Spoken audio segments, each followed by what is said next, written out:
Assalamualaikum warahmatullahi wabarakatuh. Hai rekan-rekan mahasiswa, salam semangat pembelajar. Oke, kita masuk ke materi yang baru lagi. Di minggu ketiga ini, pertemuan ketiga kita akan ngebahas materi tentang inovasi produk, pengembangan produk baru. Jadi pada pertemuan pertama kita udah ngebahas nih tentang apa itu produk dan jenis-jenisnya. Kemudian pertemuan kedua kita ngebahas daur hidup produk, mulai dari daur hidup produk itu di bahasa introduction, habis itu match, habis itu dia growth, habis itu menjadi mature hingga decline.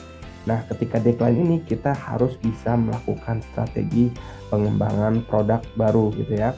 Jadi bagaimana kita melakukan inovasi, itulah yang akan kita bahas di pertemuan ketiga.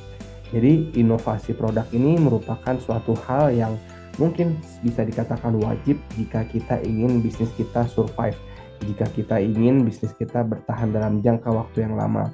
Karena semakin banyak pesaing, semakin banyak kompetitifnya, semakin padatnya pasar dengan para kompetitor, diharapkan kita sebagai pebisnis dan juga sebagai pemasar bisa melakukan terobosan-terobosan baru sehingga kita tetap memenangkan persaingan pasar seperti itu ya. Jadi di pertemuan ketiga ini kita akan bahas banyak terkait dengan strategi inovasi produk. Bagaimana kita mengetahui apa sih faktor-faktor yang menyebabkan perlunya kita mengeluarkan produk baru gitu ya. Mengapa harus produk baru gitu ya? Tujuan inovasi itu apa aja sih gitu ya?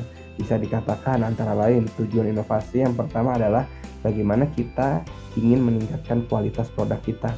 Lalu juga bisa bagaimana kita ingin memenuhi kebutuhan konsumen menjadi lebih baik lagi.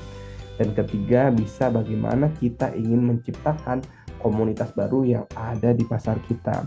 Sehingga juga tujuan inovasi bisa bagaimana perkembangannya teknologi dan juga ilmu pengetahuan sehingga kita harus bisa menerapkan ke dalam produk kita. Kemudian mungkin juga ada perubahan produk dan layanan yang ingin kita berikan sehingga kita harus menarik produk lama dan kita bisa meluncurkan produk yang lebih baik.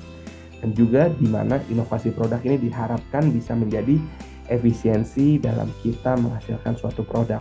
Jadi produk baru ini diharapkan menjadi lebih baik dibandingkan produk sebelumnya.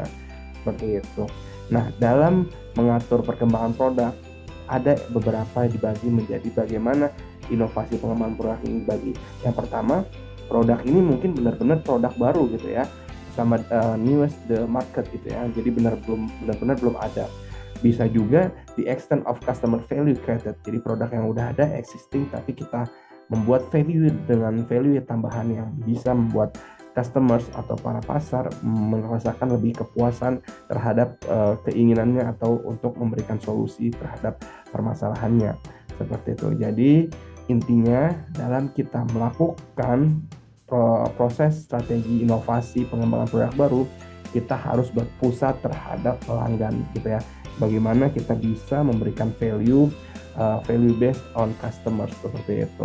Jadi nanti ada juga nih di pertemuan ketiga ini di materi akan dibahas bagaimana mengelola pengembangan produk baru. Apa aja strategi-strateginya gitu ya. Bagaimana strategi-strategi misalkan seperti Aqua sebagai pionir dia inovasi produk minuman kemasan yang pertama gitu ya. Sehingga dia bisa bertahan sampai sekarang dan malah merubah behavior orang yang dulunya air kemasan itu tidak ada atau dianggap aneh, tapi sekarang udah menjadi lifestyle gitu ya. Nah, kita akan membahas tentang strategi inovasi produk. Baik, rekan-rekan mahasiswa, selamat belajar. Jangan lupa di-download modulnya dan PPT-nya dan pahami, ada pelajari, dan jika ada yang ingin ditanyakan, feel free di grup dan kita akan bahas bersama. Oh ya, forum dan kuis. Bosan saya ingatkan kepada rekan-rekan mahasiswa untuk dikerjakan. Forum 4 hari dan kuis 3 hari. Jangan lupa untuk dikerjakan karena ini merupakan dasar penilaian mingguan dan juga untuk absensi rekan-rekan semua. Oke, demikian. Semoga bermanfaat. Saya Muhammad Al-Faruq Bihunuri. Assalamualaikum warahmatullahi wabarakatuh. Dadah.